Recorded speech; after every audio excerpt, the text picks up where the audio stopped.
Win the battle or perish. That is what I, a woman, will do. You men can live on in slavery if that's what you want. Boudica. Violent Vice contains graphic and explicit content which may not be suitable for some listeners.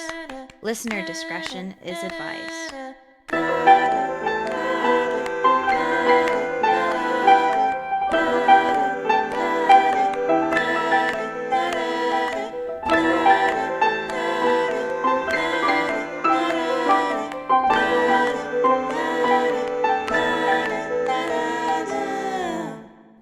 Hello, guys, and welcome to Violent Vice. My name is Audi Griffith. And I'm John. Hello. If you guys could do us a huge favor, hit that subscribe button, give us 5 stars, write a review on Apple Podcasts. That would be great. It helps us boost up the charts. We don't really know why, probably an algorithm thing, but it really helps the podcast out, and it only takes 2 seconds. So we'd really, really appreciate it if you do that. Now, do you guys know what today's topic is? I do, but I won't spoil it. Well, she gave the quote at the beginning of the podcast. So we are covering Boudica, and she is the Icini queen. I'm super excited to cover her. Probably made famous that Yas Queen type stuff, but way before that was even a thing. Maybe not, because she's pretty early in history, but she definitely had an impact on many eras after she died. Yeah. Alright. All right, so let's get into it. Okie doke. Who is she? So, Boudica was born in about 30 AD in southeast England. It was believed she was born into an elite family in Camulodunum, now Clockchester. And around 48 AD, at the age of 18, she married Prestigus, the head of the Iceni tribe in southeast England, modern day East Anglia. Boudica was a striking looking woman. She was very tall, the glance of her eye most fierce, and her voice harsh. A great mass of the reddish hair fell down to her hips. Her appearance was absolutely terrifying. They lived in Norfolk, and during the life of Prestigus, they were given semi independence from the Roman occupiers. Prestigus was given the freedom to remain king of the Iceni, but under the dominion of Rome. Despite some advantages of the Roman rule, the Iceni people suffered many indignities, such as slavery and high taxes. They were still, under this Roman Empire, taxed very, very highly, though they were being semi culturized by the Romans from their typical gods and tribes and everything that were currently existing. Oh, so. Okay. So, she's around a time where men usually wore tights. And. Way before that, where men wore Ooh. togas. Wait. 30 AD. 30 AD. Yeah. Pre-tights era. Pre-tights era. Yeah. That. So guys still weren't wearing pants. It was mostly kilts or these weird plaid-like togas. I mean, like, togas for the Roman era, I mean, they probably were wearing some type of breeches, but it's not, it's very, like, tribal still. Okay. So like there weren't as many or maybe at all castles yet. Yeah, well, I mean, a little bit. Think mostly of, like, wood and, like, kind of just starting up stuff. So, like, maybe a few castle forts here and there, but mostly everything was like stick and hay hutches and all that. Okay. So still like no gunpowder type stuff either. No, no, no. Just like, Much too early for that. yeah, Bronze Era. Okay. Okay. Yeah. I I am in the setting.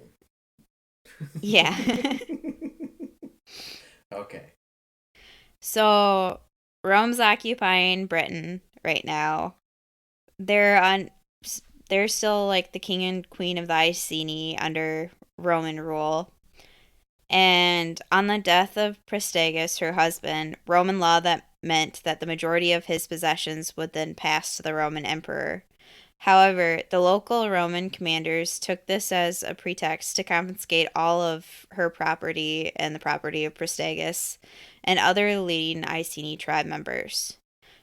Prestigius had run up debts during his lifetime. When his wife Boudica could not meet them, she was stripped and beaten in public. The Roman historian Tacitus, who also wrote the description above of Boudica, wrote that Roman soldiers also raped her daughters during this time. Tacitus recorded Boudica's promise of vengeance after this last violation.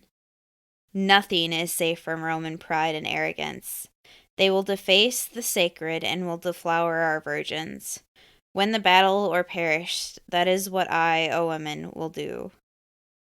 Other tribes, such as the Trinobantes, were subject to similar treatment, and Boudica was able to unite them for an uprising. In 60 AD or 61, while the current governor Gallus Suetonius Palinus was leading a campaign against the island of Mona, modern Anglesey, in the north of Wales, which was a refuge for British rebels and a stronghold of the Druids, the Iceni conspired with their neighbors Trinovantes, amongst others, to revolt. Boudica was chosen as their leader. Tacitus records that she addressed her army with these words: "It is not a woman descended from noble ancestry, but as one of the people that I am avenging, lost freedom, my scourged body, the outraged chastity of my daughters," and concluded, "This is a woman's resolve. As for men, they may live and be slaves." So she said kind of a lot of the same before any battle and like rallying her troops, but her story was one that related to many. Like, I'm getting Braveheart vibes from that kind of stuff. Very much so. So she was a strong voiced, strong powered woman who earned the respect of her neighboring tribes. Mm. At this time, both females and males in Britain learned how to fight, including children. Like they taught from a young age how to like duel and wrestle and like hand to hand combat. That was very commonplace that women would fight too. They had Like, sort of like maybe like the Shield Maiden Viking type stuff, but not like it's just the men's job to do the fighting anymore. It's just like everybody's got to be part of this. Yeah, I mean, Shield Maidens of Vikings, kind of like the Spartans a little bit. Not quite equals, but pretty much there as part of the tribe. Okay. Essentially, as long as you're capable of fighting, you're expected to fight. Yes. Okay. According to Tacitus, they drew inspiration from the example of Arminius, the prince of Cherusi, who had driven the Romans out of Germany in 9 AD, and their own ancestors who had driven Julius Caesar out of Britain. Dio says that the onset of Boudica employed a form of divination, releasing a hair from the folds of her dress and interpreting the direction in which it ran, and invoked Andrace, a British goddess of victory. So basically, what that means is they did a ritual, like a form of divination, released a hair that went in a direction and told them basically what way to go for victory, if that That makes seems sense. pretty vague. Yeah, it was just what direction to head in. Like, how long were they supposed to head that way? Like 5 minutes, or like they're just delaying a little bit for it, and they could go wherever they wanted, or is it just like that direction is that you just go that way, you'll be great? I think it was a starting point. Okay. Still though, seems I don't know. I'm pretty sure that that wouldn't fly these days. It's, think of kind of like a witch doctor type thing. Okay. Like, this is kind of King Arthur era where like people are mages and everything, where divination and like interpretation was huge. But he did mention like the druids were still there too, so That makes sense. Yeah, this is way before pre-Christianity, so Yeah. pagans, rituals, like the whole shebang. Okay. Yeah.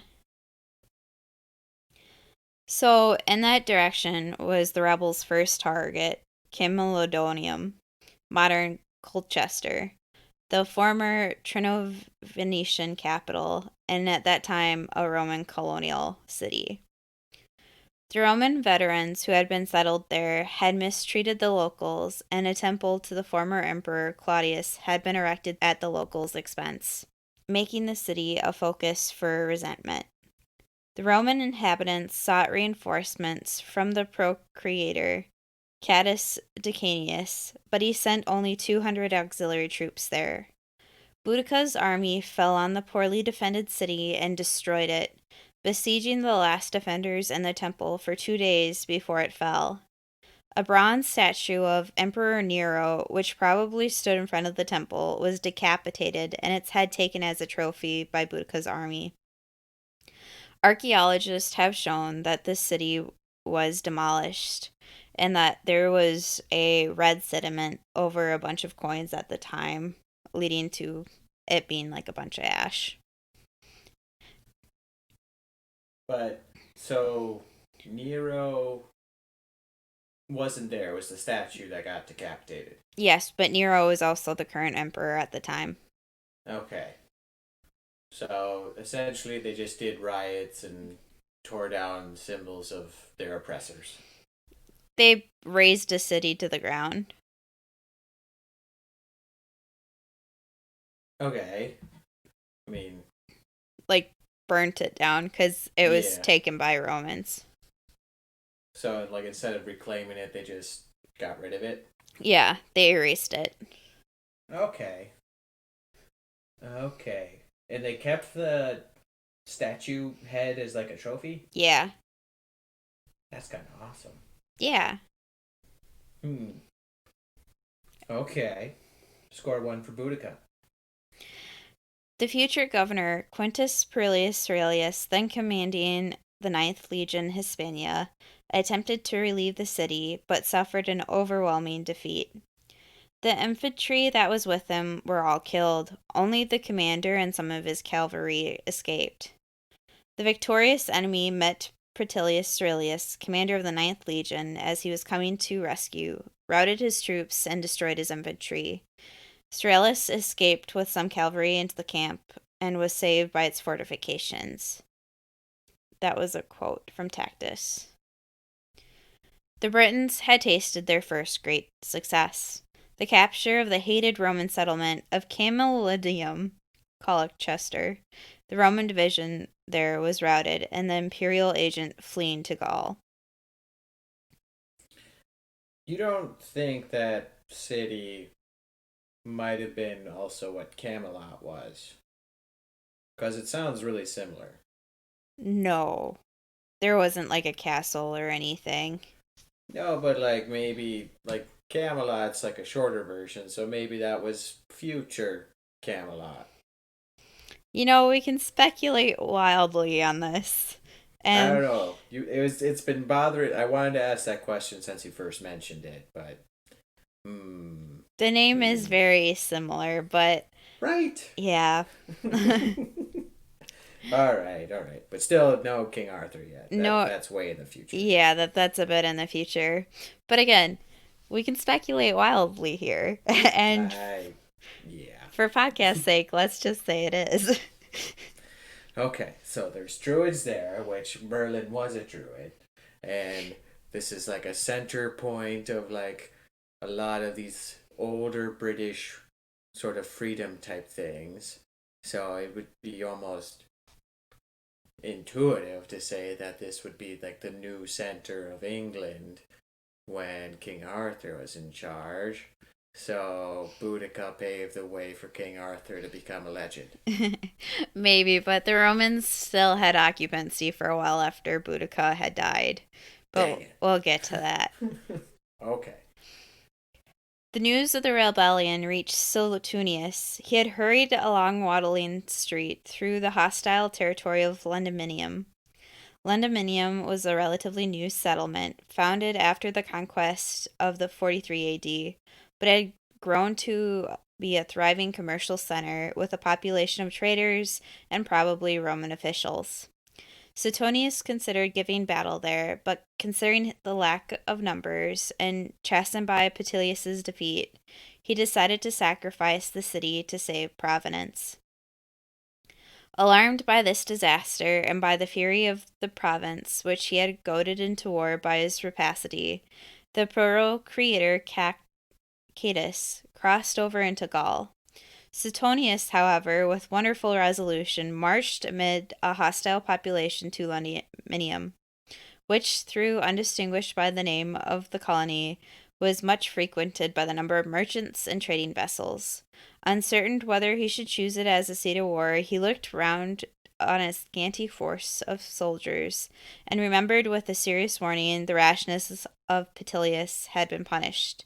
He resolved to save Providence at the cost of a single town. He did suffer the tears of his people that implored him for aid, and had to watch as they were all killed. That was the direct quote from Tacitus in his book, but it's basically what we said before. This guy who was commanding a legion sacrificed Londinium, future London, and chose a better seat for when he would face Boudica, because he just didn't have the numbers. So sort of like one of those like sacrifice this for a better advantage later type thing. Yes. Okay. And it was suggested that Boudica knew this, just by him retreating elsewhere.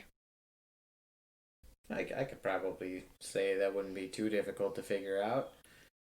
Yep. Plus, she was pretty smart as it is, so Yeah. probably was just not even had to think about it. Of course, that's what he does. Yes. She was like trained pretty well. So, and was pretty smart overall. Fantastic.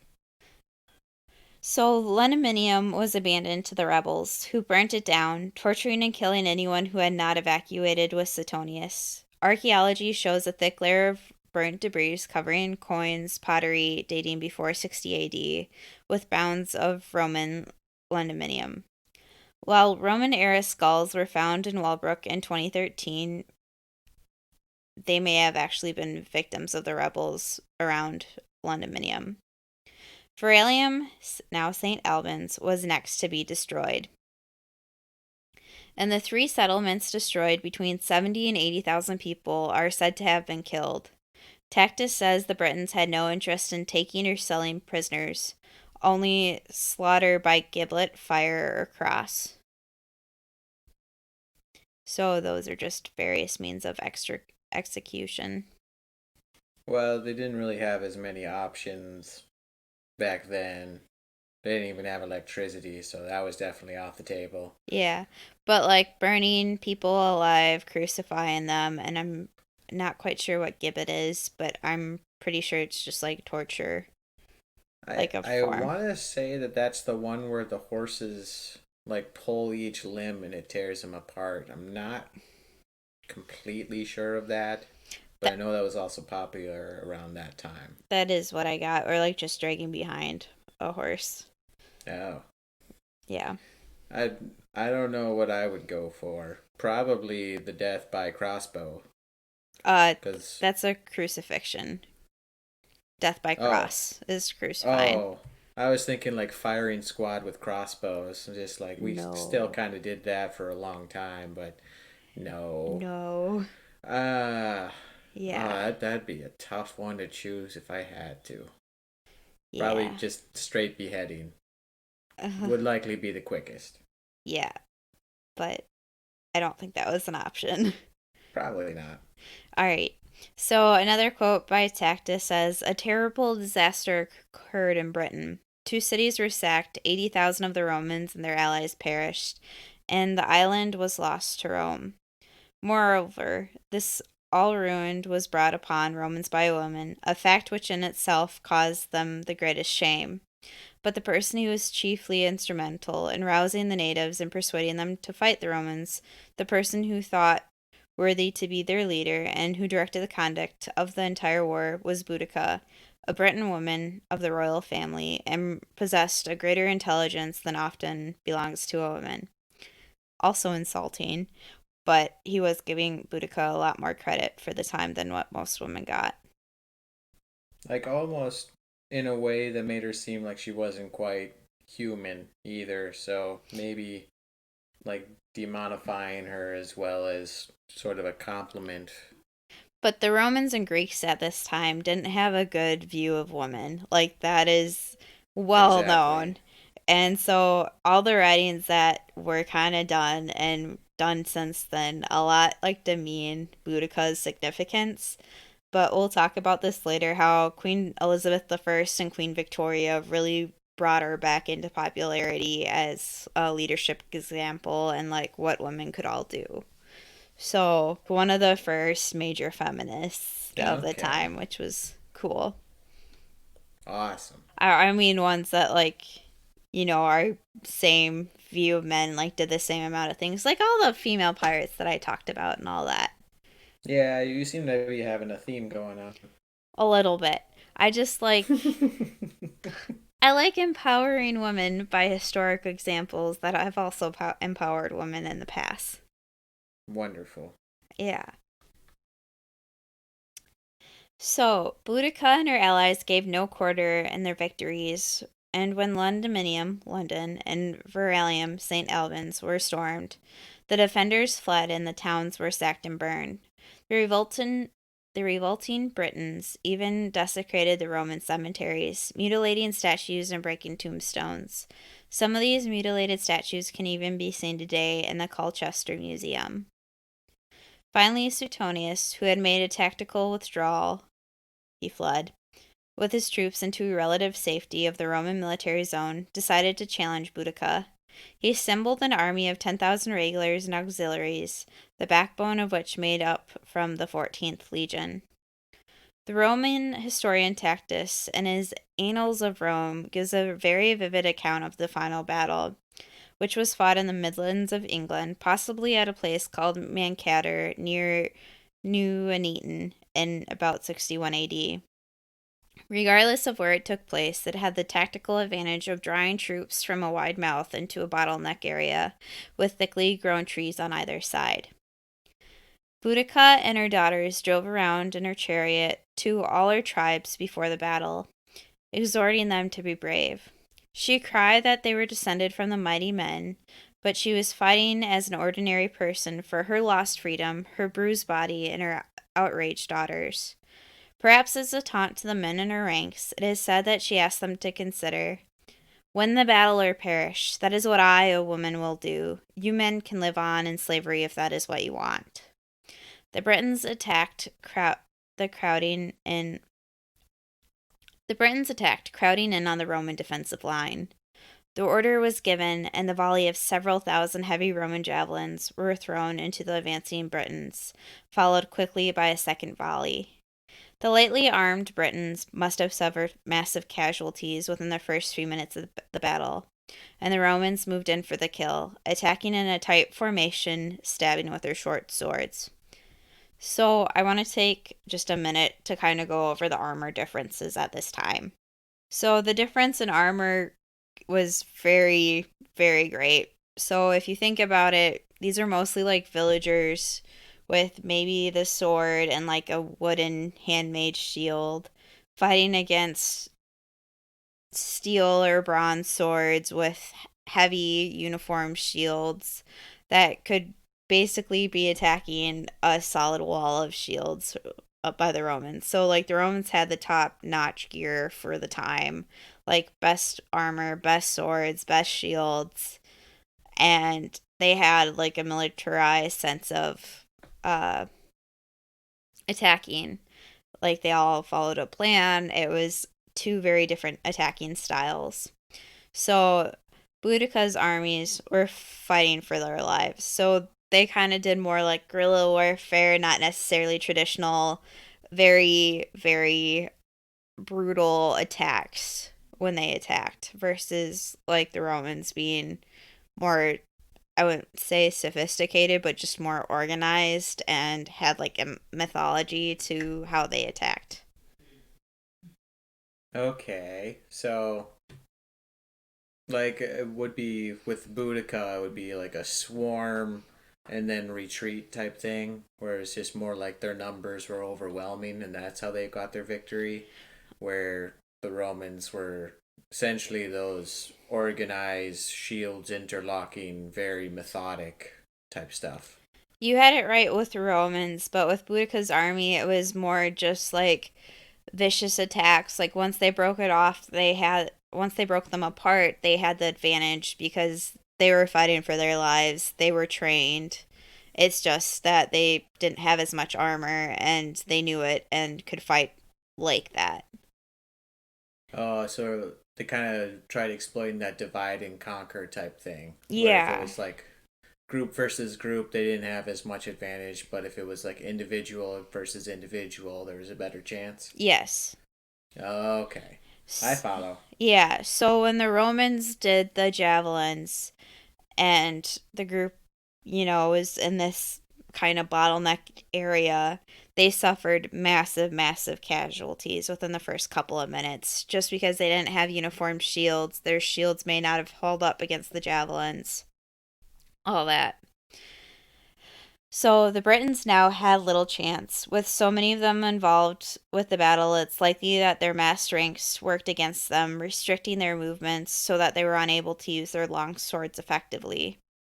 To ensure their success, the Roman cavalry was released, which promptly encircled the enemy and began their slaughter from the rear. Seeming mad with bloodlust, Tacitus recorded that 80,000 Britons, men, women, and children, were killed. The Roman losses only amounted to about 400, with a slightly larger number wounded.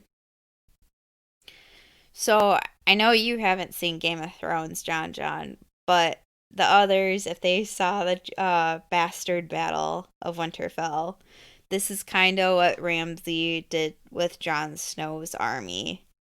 Is they like encircled them and just slaughtered them and kind of closed quarter as they went. I So, mean, I obviously don't know what you're talking about since I haven't seen it, and I don't know. Got a pretty good visual on it. It's just like outmaneuver, outflank, and then just surround and destroy. yep. So like think of a circle just getting smaller and smaller, smaller, and the dead are piling up. I'm kind of getting like a visual of that last big battle of Lord of the Rings where they are just completely surrounded by orcs. Yep, yep. Like that too. Yeah, but they didn't have some sort of magic thing fall down and then all of the Romans just disappeared and a weird earthquake or scattered to the winds. I'm imagining something much worse. No, no, they all died. Oh, But Boudica was not killed in battle. She took poison rather than be taken alive by the Romans. What happened to her daughters, though, is only speculated. Some say they died in the battle. Others say they took poison with their mother or threw themselves from a cliff after the battle. Then others say yet that Boudica sent them away before the battle to carry on her legacy.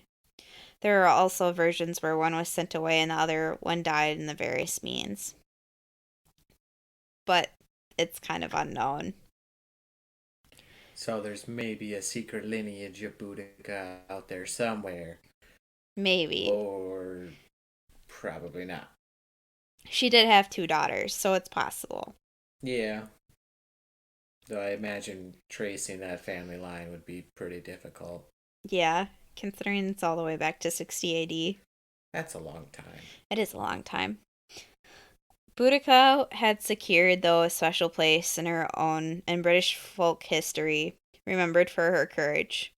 The warrior queen, the warrior queen who had fought the might of Rome.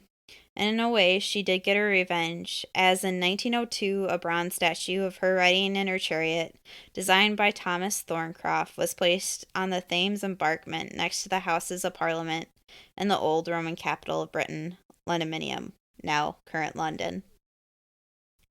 The rebellion of Boudica sent shockwaves through the Roman Empire and almost forced the Romans to leave England. But the once quelled Emperor Nero decided to replace Suetonius with a moral neutral ruler, Publius Petronus Therpalianus. Most of the sources for Boudica's time, though, comes from Tacitus. His father-in-law, Agricola, was a military tribune under Suetonius Polonius, which almost certainly gave Tacitus an eyewitness source for Boudica's revolt. One of the earliest possible mentions of Boudica, excluding Tacitus's and Dio's accounts, was the 6th century work on the ruin of conquest of Britain by the British monk Gelidus. In it, he demonstrates his knowledge of a female leader whom he describes as a treacherous lioness who butchered the governors who had been left to give full voice and strength to the endeavors of the Roman rule. So, like, even from this monk, he's throwing shade at Boudica. Well, I mean, she was attacking traitors? Like, were they like She was governors attacking of the the area? she was attacking the invaders. Like, it was Oh, her homeland and Roman invaded and she was just defending her homeland. I didn't know if that, like, the governors were people that Romans brought over, or they were just people that were already there saying, you know what, that's fine, we can be Roman now. Roman usually installed Roman rule. Ah, okay. So, yeah, she's just defending her country. Don't need to get all angry about it. Yeah. But he also may have introduced her as Vuducia as another name for Boudica. I mean, he was from the church. He probably tried to do stuff that was extra fancy. Probably. During the reign of Elizabeth I, Boudica began to be seen as an important British history figure. The works of Tacitus were rediscovered during Queen Elizabeth I's reign, and therefore interest in Boudica and her rebellion was triggered. It has been said that the Elizabethan era was a time where her popularity could flourish, as Elizabeth in 1588 was required to defend Britain from a possible invasion of the Spanish Armada. Boudica had once defended Britain as well, however, it was from the Romans. In 1610, Shakespeare's younger contemporaries, Francis Beaumont and John Fletcher, wrote a play, Boudica, said to have been inspired by Holinshed's Chronicles. William Cowper wrote a popular poem also, Boudica, an Ode. In the Victorian era, Boudica's fame took on legendary proportions as Queen Victoria came to be seen as Boudica's namesake, their names being identical in meaning. Victoria's poet Laureate Alfred Lord Tennyson wrote a poem, Boudica, and several ships were named after her. Boudica and her daughters, a statue of the queen in her war chariot, along with her daughters on her side, was executed by Thomas Thorncraft over the 1850s and 1860s with encouragement of Prince Albert, who lent his horses for use as models. Thorncraft exhibited the head separately in 1864. It was cast in bronze in 1902, 17 years after Thorncraft's death, by his son Sir John, who presented it to the London County Council. They erected it on Plymouth on the Victorian Embankment next to Worcestershire Bridge and the Houses of Parliament, inscribed with the following lines from Cowper's poem: Regions Caesar never knew. Thy poetry shall sway. A statue of her now stands guard over the city she razed to the ground. The area of King's Cross, London, was previously a village known as Battle's Bridge, which was an ancient crossing of the River Fleet. The original name of the bridge was Broadford Bridge. The name Battle Bridge led to a tradition that was the site of a major battle between the Romans and the Iceni tribe led by Boudica. The tradition is not supported by any historical evidence and is rejected by modern historians.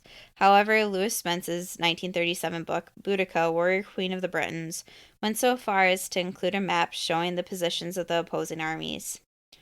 There is a belief that she is buried between the platforms 9 and 10 in King's Cross Station in London, England. There is no evidence for this, and it's probably a post-World War II invention. Also, Harry Potter reference. Well, I mean, Which was it's a also. pretty significant place. Oh, it is. It is. And I know J.K. Rowling took parts of history into her books, and that is probably why she picked between platforms 9 and 10. Could be. I, Could be. from everything she tied in with history, I'm assuming that's where she got this from. I hope so. Otherwise, that's just a weird coincidence. Yeah, but it was really, really cool. So I just have a little bit more before we finish up. I do just have a weird hypothetical because of that. Yeah. So there's a potential that some particularly avid Harry Potter fan will run its cart into one of these pillars and there might be a skeleton inside? It would be underneath the station. Oh. Oh, okay. Underneath the station. Yeah. Okay. But again, But no historical evidence, but it's just like a myth. so they'd break through a brick wall that leads to a tunnel down to a grave where she's buried. It's just a brick wall. She would be buried under the pillar. I can imagine. Okay. Let me have this, okay? All right. I'll let you have it. All right. So, in Wales, Boudica has yet to be conclusively identified within the canon of medieval Welsh literature, and she is not apparent in the Historia Britannium, the Mabinogion, or Geoffrey's Mouth History of the Kings of Britain. Boudica, Budug in Wales, was also chosen by the Welsh public as one of the 11 statues of historical figures to be included in the Marble Hall at Cardiff City Hall. The statue was unveiled by David Lloyd George on 27th of October 1916. Unlike the London chariot statue, it shows her more as a motherly figure without warrior trappings. The popularity of Budug, alongside other Welsh heroes such as Saint David and Owen Gwyndor, was surprising to many. Of the statues, Budug is the most ancient, the only female, and the only ascendant from outside modern Welsh nation.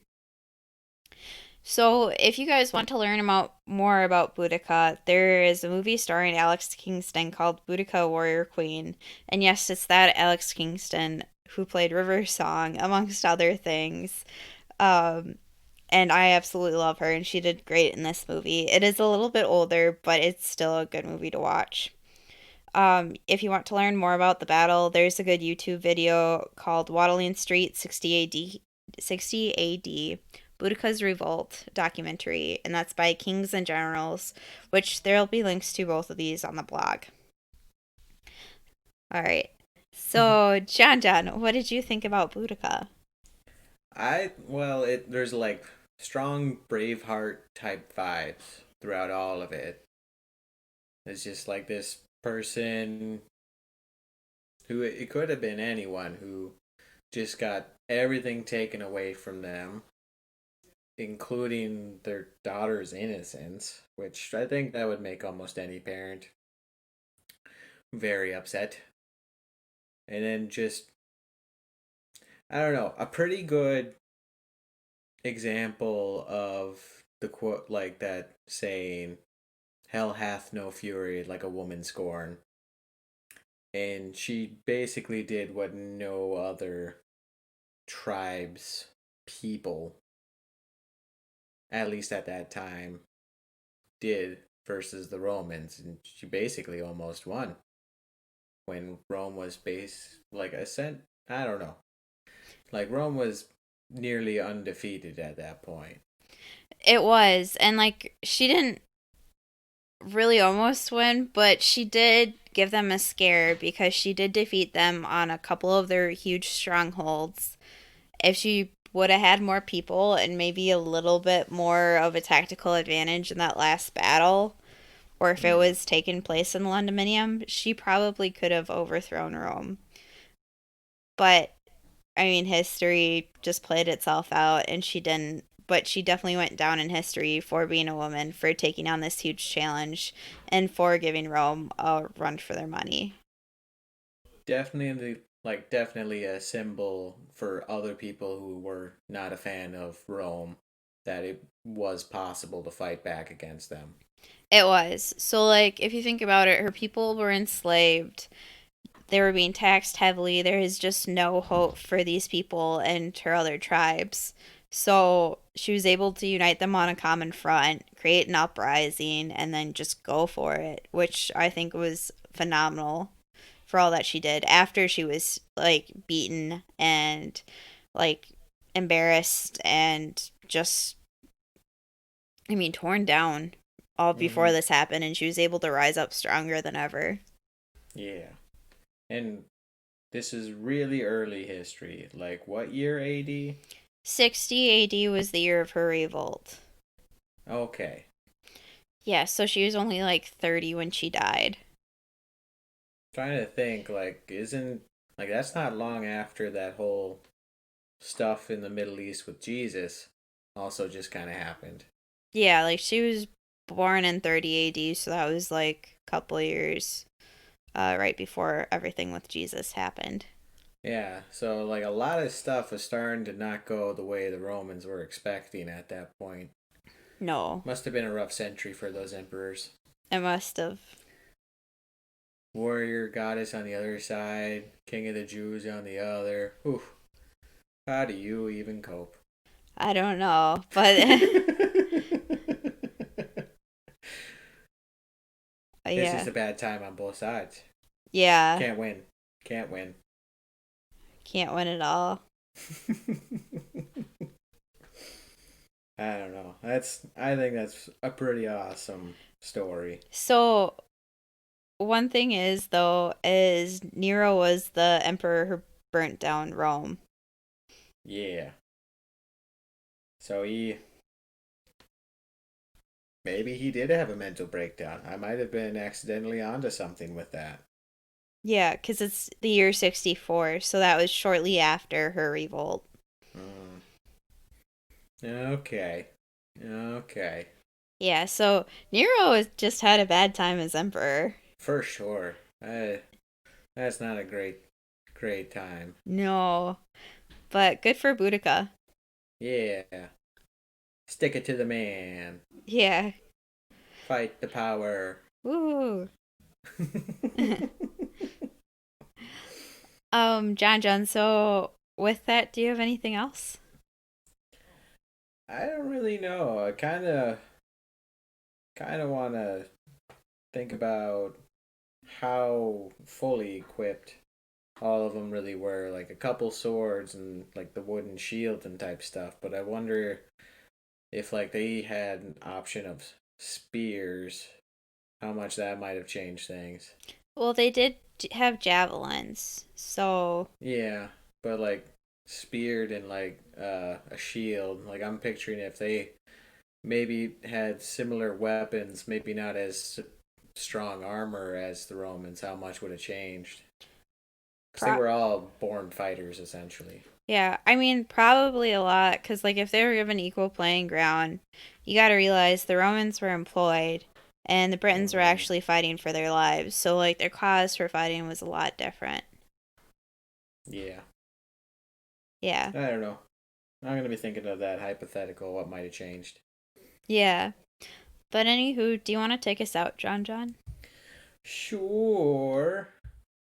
If you like this episode, like I did, learning about awesome warrior queen women in Britain, uh, you can follow us on Instagram and Twitter. Instagram's Violent Vice Podcast.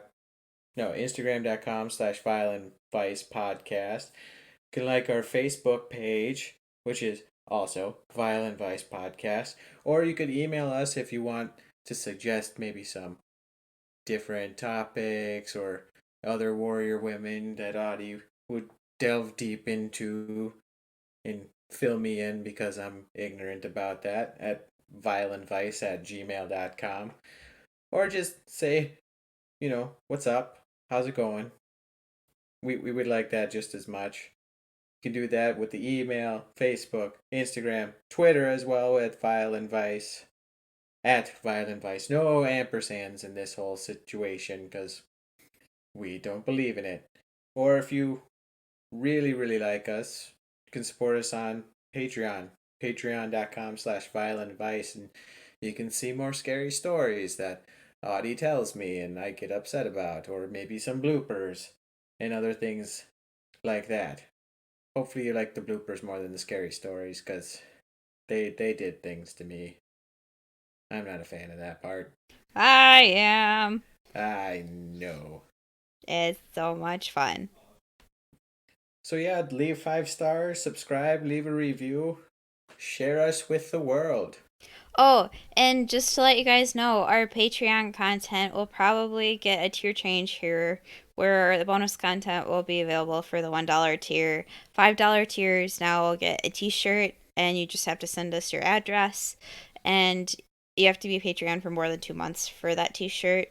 But it is a really cool t-shirt, and we'd appreciate the support there too.